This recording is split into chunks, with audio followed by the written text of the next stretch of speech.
YSR party కార్యాలయంలో అంబటి రాంబాబు మీడియాతో మాట్లాడుతున్నారు. ఆ లైవ్ చూద్దాం. వాస్తవాలు బయటకు రావాలంటే 2002లో చంద్రబాబు నాయుడు గారు 535 ఎకరాలు కేవలం 29 లక్షలకే కేటాయించారని, ఆ రోజున అక్కడ కోట్ల రూపాయల్లో విలువ భూమిది ఉన్నదని, చంద్రబాబు నాయుడు గారు సతీమణి పేరు మీద ఉన్నటువంటి భూమిని కూడా అదే ప్రాంతంలో కోట్ల రూపాయలకు అమ్మారని, ఇంత చౌకగా భూమిని ఇమార్ ప్రాపర్టీస్ కి కేటాయించడం అనేది దీనిలో కోట్లు మారేటటువంటి అవకాశం ఉందని ఆరోపణ చేస్తే ఆ పార్టీని ఇంతవరకు కూడా సిబిఐ వారు విచారించడానికి కనీసం ప్రయత్నం కూడా చేయలేదు. ఒకటి.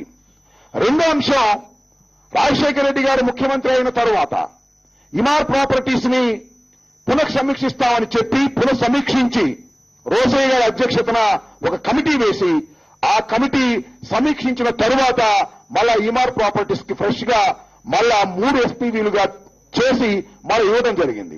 దాని మీద తెలుగుదేశం వారు ఆరోపణ చేస్తున్నారు. ఏమని?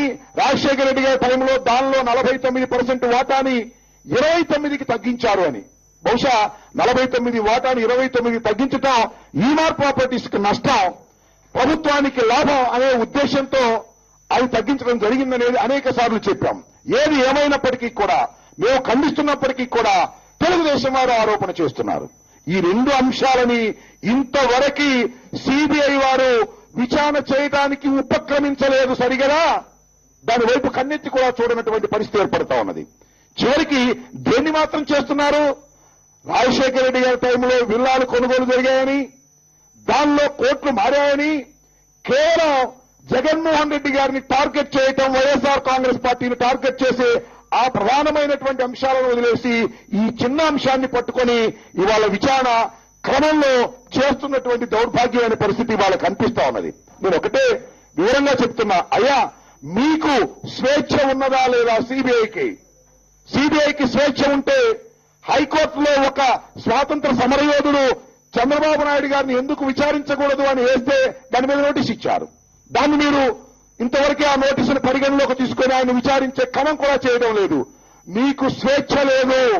కేవలం ఎక్కడి నుంచో రహస్యంగా అందుతున్నటువంటి సందేశాల ప్రకారం జేడీ లక్ష్మీనారాయణ గారు జగన్మోహన్ రెడ్డి గారిని, వైఎస్ఆర్ కాంగ్రెస్ పార్టీని టార్గెట్ చేసి ఇదంతా చేస్తున్నారని చెప్పడానికి ఈ రెండిటి మీద వారు విచారణకు ఉపక్రమించకపోవడమే ఉదాహరణ అని నేను మీకు చెప్పదలుచుకున్నాను. అంతేకాదు, విచారణ తీరు ఎలా ఉందండి? ఇవాళ అరెస్ట్ చేశారు.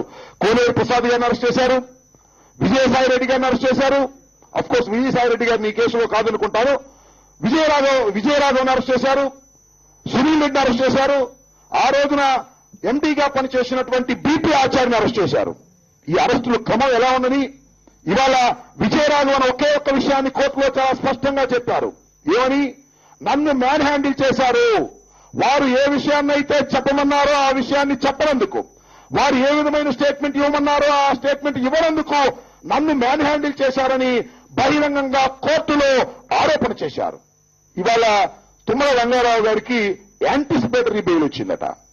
యాంటిసిపేటరీ బెయిల్ విషయంలో సిబిఐ న్యాయవాది మాకేమీ అభ్యంతరం లేదని చెప్పారట. ఏమిటిది అంటే, తుమ్మల రంగారావు గారు మీరు ఏది చెబితే అది చేస్తున్నాడు కాబట్టి, జగన్మోహన్ రెడ్డి గారి గురించో లేక జగన్మోహన్ రెడ్డి గారికి సంబంధించినటువంటి వ్యక్తుల గురించో మీరు ఏమి చెబితే ఆ పాట పాడుతున్నాడు కాబట్టి ఆయనకు బెయిల్ ఇవ్వడానికి మీకు అంగీకారమే. కానీ